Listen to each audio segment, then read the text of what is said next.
봉독하겠습니다. 오늘 우리에게 주시는 하나님 말씀은 사도행전 23장 12절에서 35절까지 말씀입니다.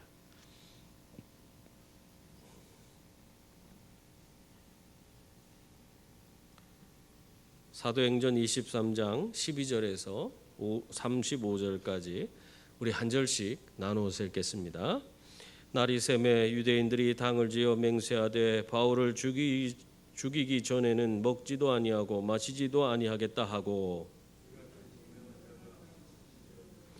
대제사장들과 장로들에게 가서 말하되 우리가 바울을 죽이기 전에는 아무것도 먹지 않기로 굳게 맹세하였으되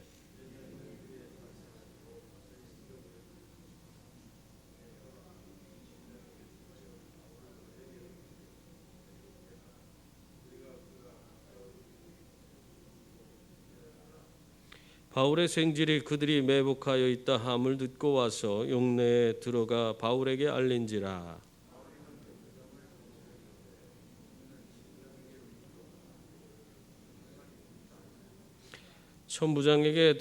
천부장에게로 데리고 가서 이르되 죄수 바울이 나를 불러 이 청년이 당신께 할 말이 있다 하여 데리고 가기를 청하더이다 하매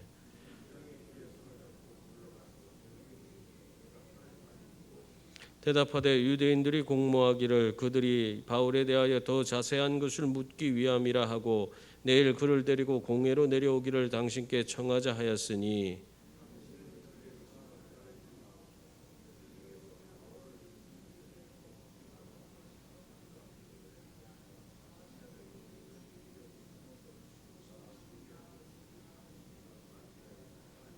이에 천부장이 청년을 보내며 경계하되 이 일을 내게 알렸다고 아무에게도 이르지 말라 하고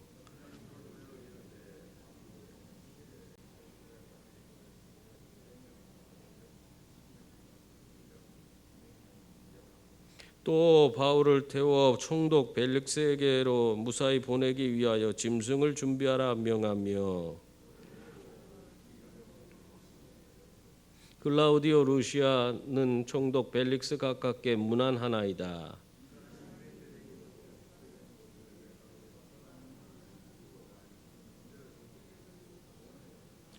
유대인들이 무슨 일로 그를 고발하는지 알고자 하여 그들의 공회로 데리고 내려갔더니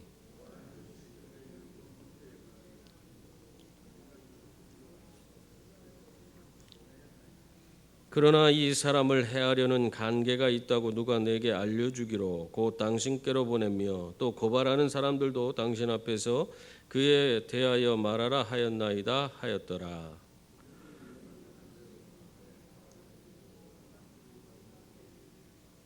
이튿날 기병으로 바울을 호송하게 하고 영내로 돌아가니라.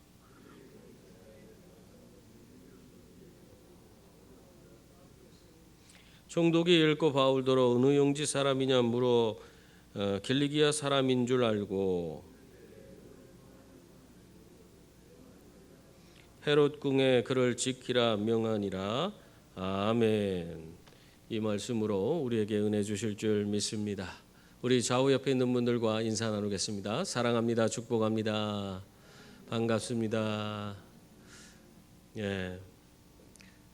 사람이 미움을 받는다는 것은 참 고통스러운 그런 일입니다.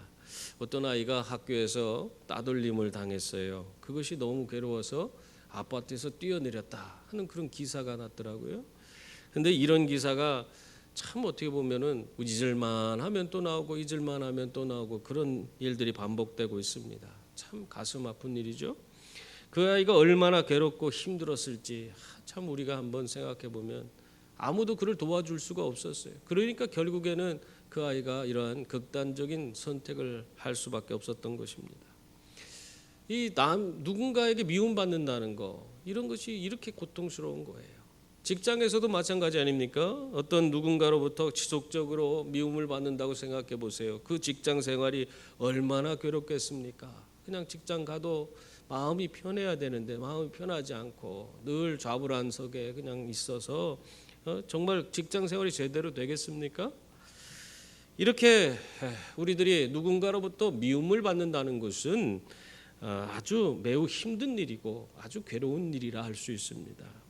근데 오늘 말씀 보니까 이 바울은요, 미움을 받아도 얼마나 심하게 받는지 아주 대단히, 아주 정말 극단의 그런 미움을 받는 것을 볼 수 있습니다.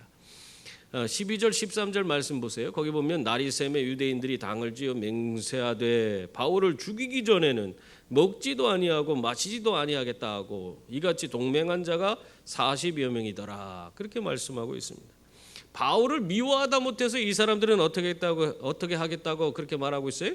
죽이겠다고, 바울을 아예 죽여버리겠다고 그렇게 앞장서서 나선 사람들이 40여 명이 되었다. 그렇게 말하고 있습니다. 한 사람만 미워해도요, 그것이 얼마나 괴로운지 몰라요. 어떤 사람이 나를 미워한다고 생각해 보세요. 그게 쉬운 일이 아니에요. 교회 안에서도 서로 어떤 미운 감정을 가진 사람들, 그 사람과 함께 있는 것이 얼마나 힘들고 불편한지 모릅니다. 그런데 40여 명이 아예 바울을 미워하다 못해 죽이겠다고 나선 겁니다.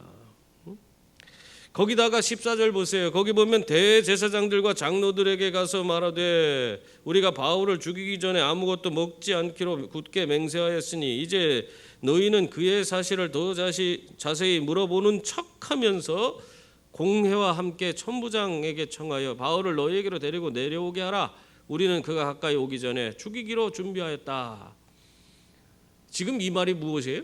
대제사장들과 장로들 앞에서 자기들의 계획, 구체적으로 바울을 죽이고자 하는 그 계획을 아주 낱낱이 아뢰고 있는 그런 모습을 우리에게 보여주고 있잖아요.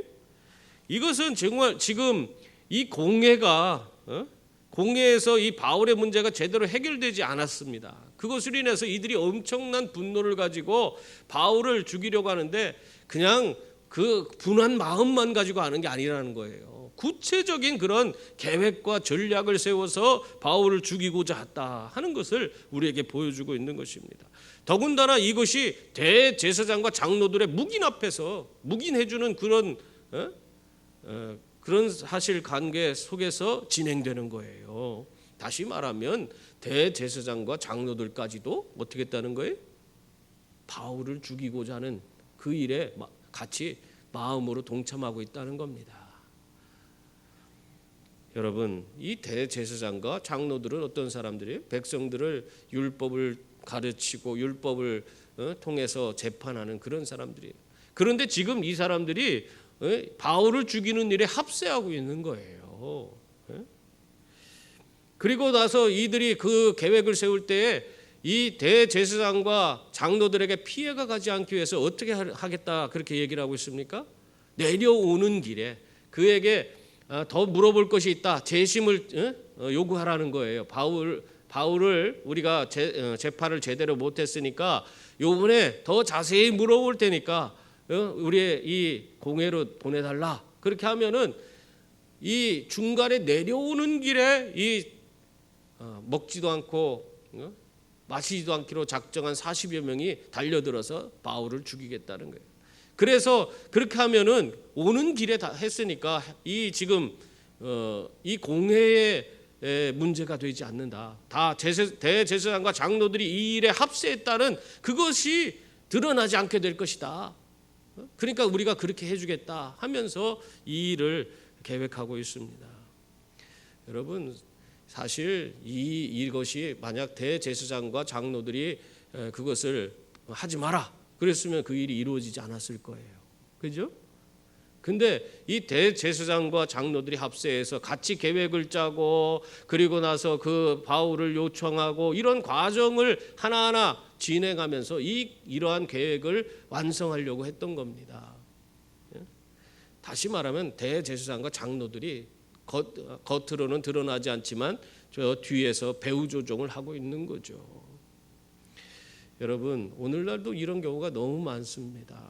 사람들은요, 자신들이 전면에 나서지 않으면서 그냥 이 어떤 사람들을 막 선동시켜서 그 사람들을 앞장 세워서 어떤 자기가 원하는 그런 소기의 목적을 달성하려고 하는 그런 모습들을 얼마나 많이 가지고 있는지 몰라요.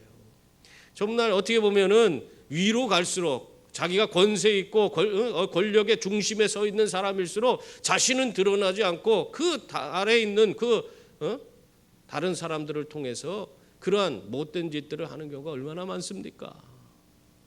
지금 이 대제사장과 장로들이 그런 일들을 벌이고 있는 거예요. 자기들이 손수 나서서 바울을 재판해서 정당하게 그에게 심판을 하는 것이 아니라 지금 어떻게 하는 거예요? 자기들의 손에서 그것이 제대로 이루어질 것 같지 않으니까 이 40여 명 결사대가 나서니까 이 결사대를 조정해서 바울을 해하려고 하는 그 마음을 가지고 있는 것입니다.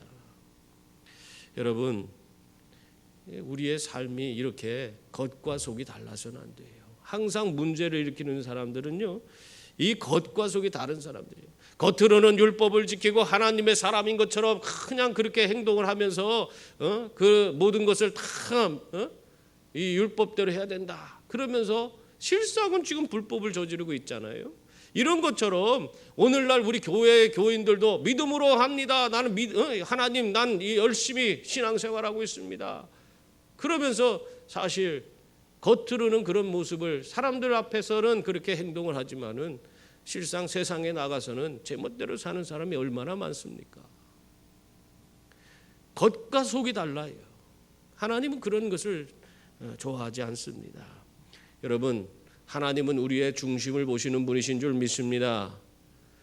하나님 앞에서 우리의 마음을 숨길 수가 없습니다. 하나님은 우리를 꿰뚫어 보시는 분이에요. 우리의 모든 것을 속속들이 다 들여다 보시고 계신 분이 하나님이세요. 그렇기 때문에 우리가 겉과 속이 다른 그런 모습으로 행동하는 거, 그것을 사람은 속일 수 있을지 모르지만 하나님은 속일 수 없어요. 우리가 그걸 항상 기억해야 돼요. 교회에서 문제를 일으키는 분들 보세요. 어떻게 합니까? 자기들은 드러나지 않고 다른 사람들한테 뭐가 잘못됐다 막 그냥 계속 쑤셔대는 거예요. 그래서 다른 사람들이 막 흥분하게 하고 이거 문제다 막 하면서 일어나게 하고 자기는 모르는 척하고 있는 거예요. 그 사람들이 앞장서서 일을 저지르도록. 그런 경우가 얼마나 많은지 몰라요. 아픔을 겪고 있는 교회들마다 그런 문제가 있어요. 그러면서 결과적으로는 자기는 전혀 그거하고 관계없는 것처럼 아무 소리도 안 하고 있어요. 자기가 다 배우조져가면서 완전히 겉과 속이 다른 모습을 그렇게 지니고 있어요. 그런 사람들로 인해서 문제가 많이 일어납니다. 여러분, 우리는 하나님 속일 수 없어요. 항상 하나님 앞에서 우린 진실해야 돼요. 우리의 겉과 속이 다르지 않는 그런 모습으로, 진실한 신앙인의 모습으로 서서 하나님 앞에 온전히 영광 돌릴 수 있기를 바랍니다. 그래서 정말 우리가 온전히 주님 안에서 진실된 모습으로 하나 되어서 하나님 앞에 영광 돌리고 하나님 나라를 경험해가는 그런 분들이 다 될 수 있기를 바랍니다. 실존주의 철학자의 선구자였던 그 키에르케고르가 자신의 어린 시절 이야기를 했어요. 그러면서 우리의 신앙의 문제에 대해서 잠시 얘기한 적이 있는데요. 이 키에르케고르가 자기가 어렸을 때 아버지와 함께 물놀이를 갔대요. 근데 자기가 수영을 할 줄 몰라. 근데 아버지 앞에서는 자기가 막 수영을 잘하는 거를 자꾸 보여드리고 싶은 거예요. 그래서 좀 물가 얕은 데 가서 손으로 땅을 짚고는 발을 들고 물장구를 치면서 아빠 보세요, 나 수영 잘하지요? 그렇게 얘기를 했대요. 그러니까 아빠가 아유 잘한다 하지만은 그가 사실 수영 잘하는 거예요? 수영할 줄 모르는 거예요.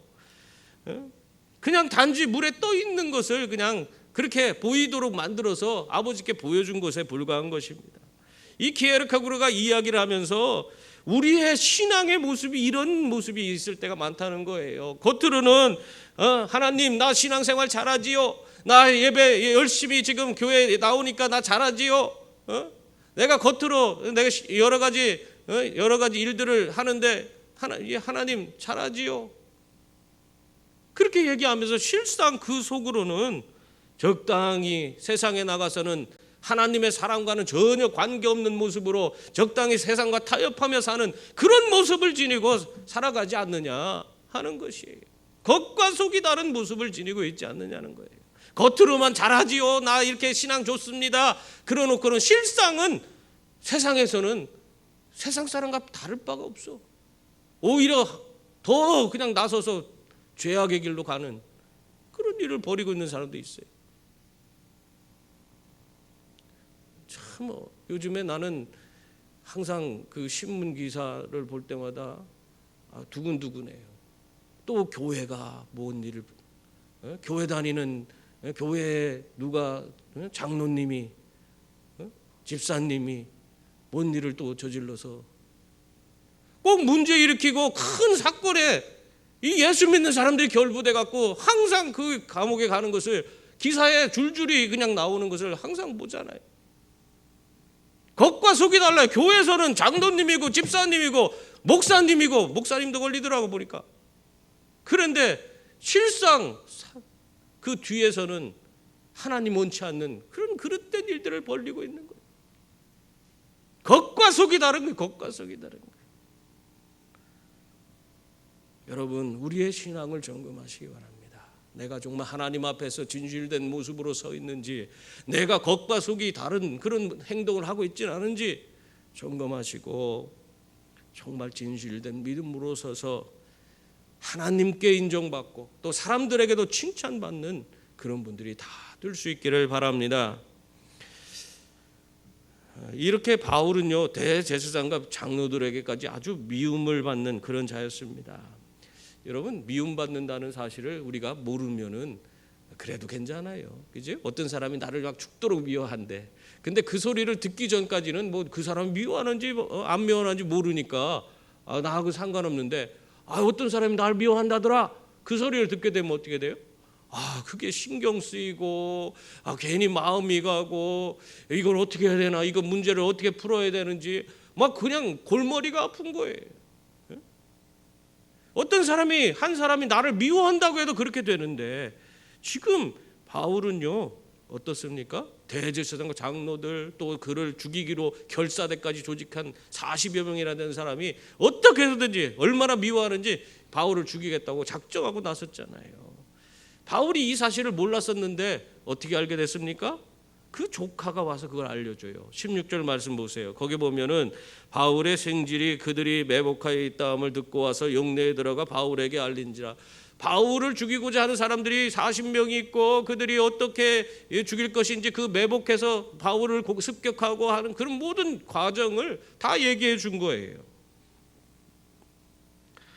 이런 소리를 들으면은 우리는 아마 이거 어떡하나, 나를 죽이겠다고 저렇게 했으니 난 어디 도망가서 숨어 있어야 되는 거 아닌가, 불안하고 두렵고 떨리는 그런 모습일 겁니다. 근데 오늘 바울은요 조카에게 이런 소리를 듣고도 아주 침착합니다.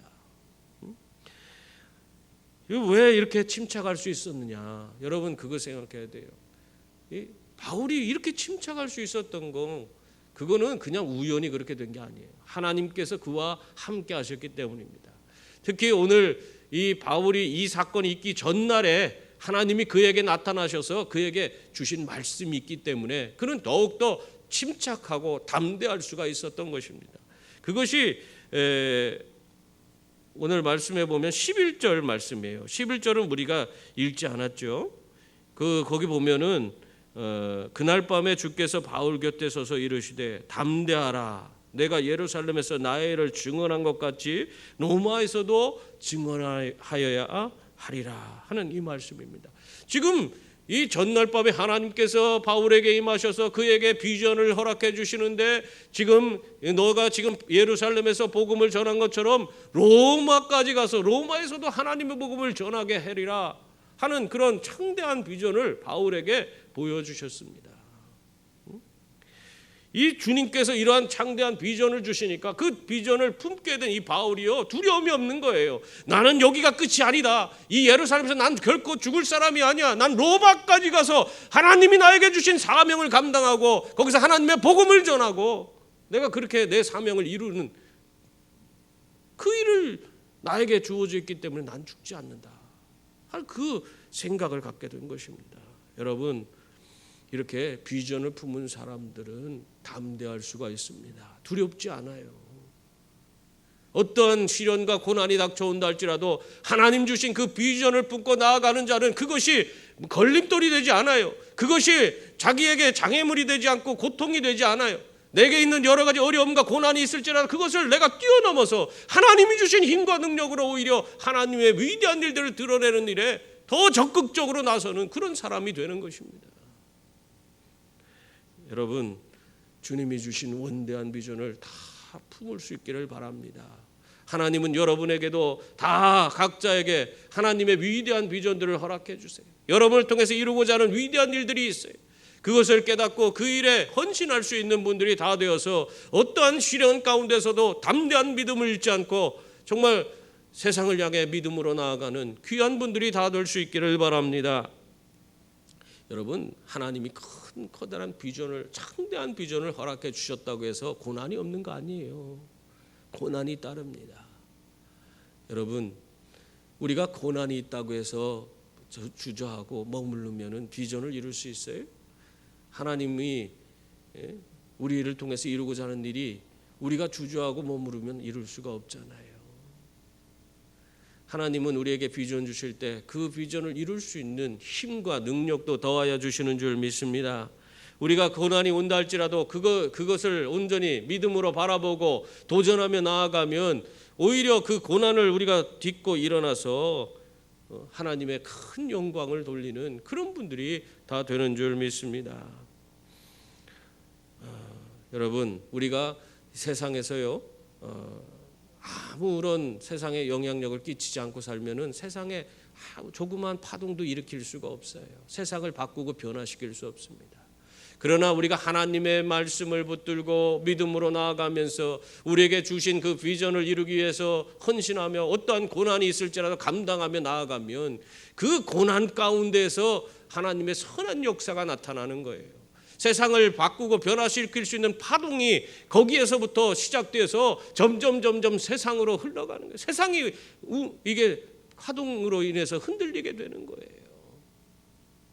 우리에게 고난이 없으면은 그것은 우리가 잘 생각해야 돼요.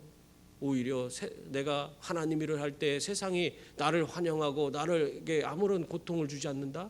그건 내가 세상과 가깝기 때문에 그렇습니다.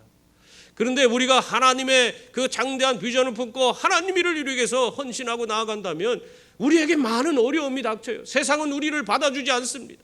우리가 하나님의 일들을 감당하는 것을 기뻐하지 않습니다. 그렇기 때문에 고난이 닥쳐와요. 그런데 그 고난을 내가 믿음으로 이겨내는 순간에 거기에서 세상을 움직이는 파동이 일어나는 거예요. 세상이 바뀌고 변화되는 그런 역사가 나타나는 겁니다. 하나님은 우리를 통해서 그러한 일을 이루시길 원해요. 여러분이 바로 그 일의 주역입니다. 바울은 백부장을 통해서 자신의 조카를 천부장을 만날 수 있도록 그렇게 부탁을 합니다. 그래서 결국에 이 조카가 어떻게 했어요? 천부장을 만나 갖고는 이 유대인들의 그런 모든 그런 계략을 천부장에게 전했습니다.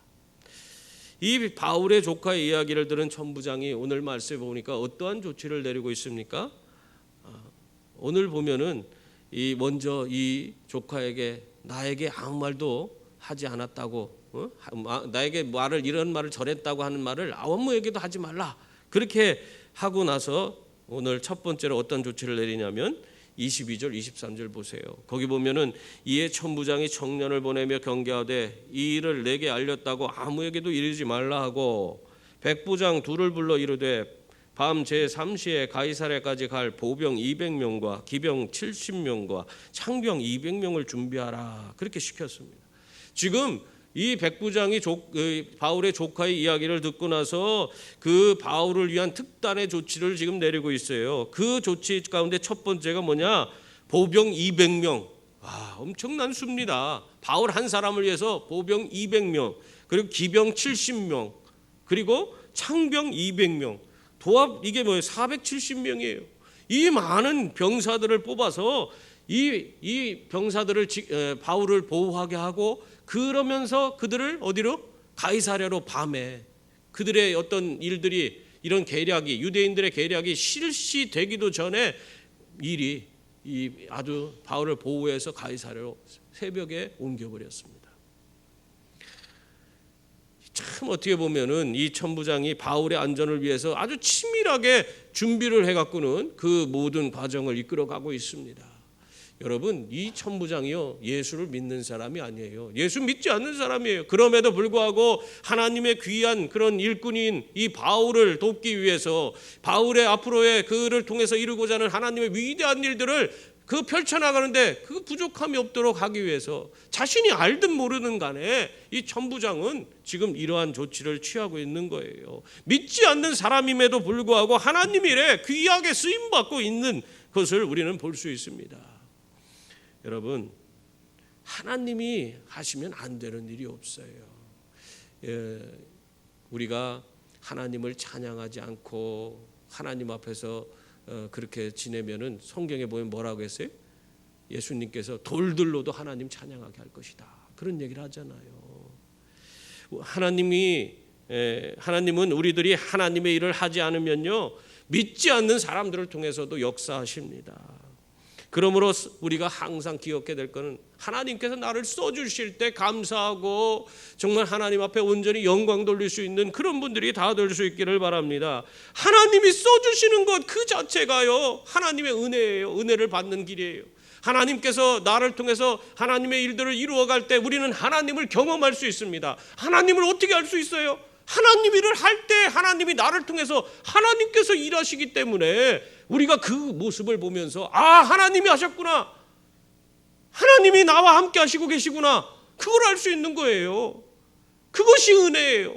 내가 그래서 하나님의 큰 은혜를 경험하게 되고 그 은혜 가운데에서 날마다 기쁨과 감격이 샘솟고 하나님이 나와 함께 하시는 것, 그것 때문에 정말 날마다 이 스릴 넘치는 그런 매일의 삶을 살아가는 그런 존재가 되는 것입니다. 우리가 그런 삶을 살아야 돼요. 그리고 우리가 그렇게 하나님 앞에 쓰임받지 않으면 하나님은 돌들로도 하나님 찬양하게 하시듯이 안 믿는 사람을 통해서도 막 역사하시는 거예요. 우리가 받을 은혜가 다 다른 데로 가버리는 겁니다. 이 천부장이 두 번째 조치를 내린 거 있는데요. 두 번째 조치가 뭐냐? 지금 이 바울을 보호를 받게 해서 가이사랴로 이렇게 가게 하는 거, 이것도 아주 굉장히 감사한 일인데, 바울이요 그냥 간 게 아니에요. 걸어서 간 게 아니에요.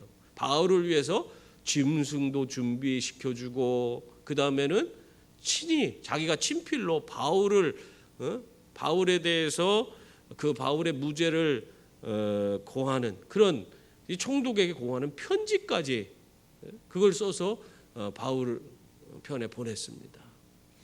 그게 24절부터 30절까지 얘기예요. 거기 보면은 또 바울을 태워 총독 벨릭스에게 무사히 보내기 위해서 짐승을 준비하라, 그렇게 명했습니다. 그리고 나서 아래와 같이 편지하니 일러스되, 그러면서 글라우디오 루시아는 총독 벨릭스에게 문안하나이다. 지금 이 총독 벨릭스에게 지금 자기가 친필을 적어서 그를 바울의 무죄를 이야기하면서 보내는 것입니다. 참 어떻게 보면 놀라운 일 아닙니까?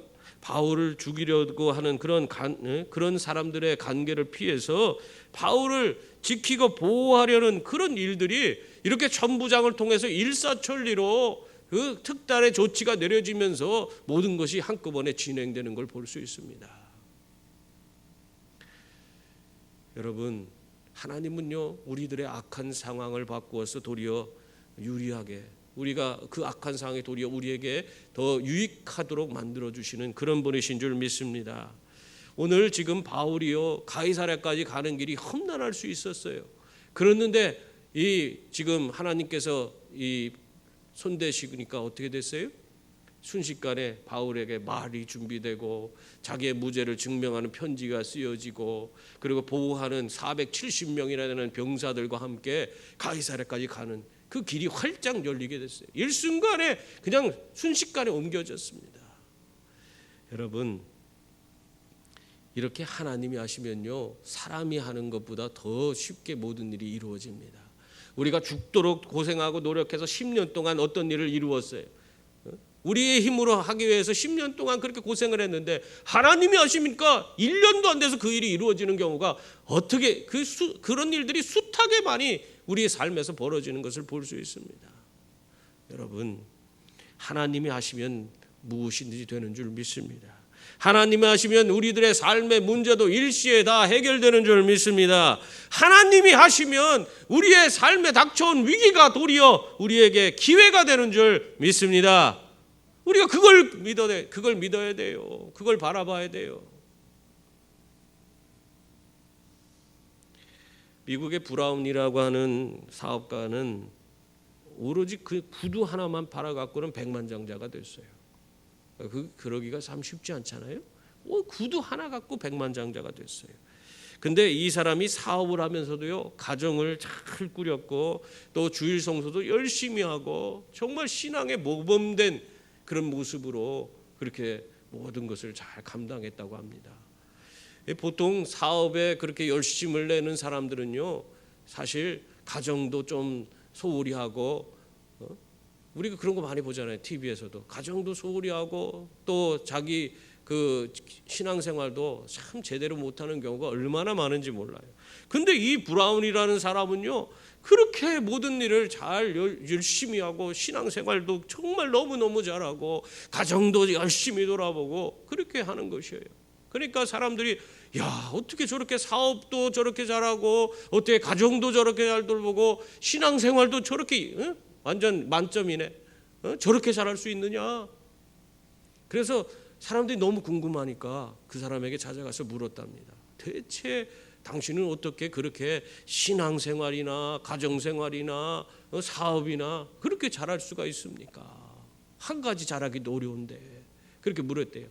그랬더니 비결이 있습니다.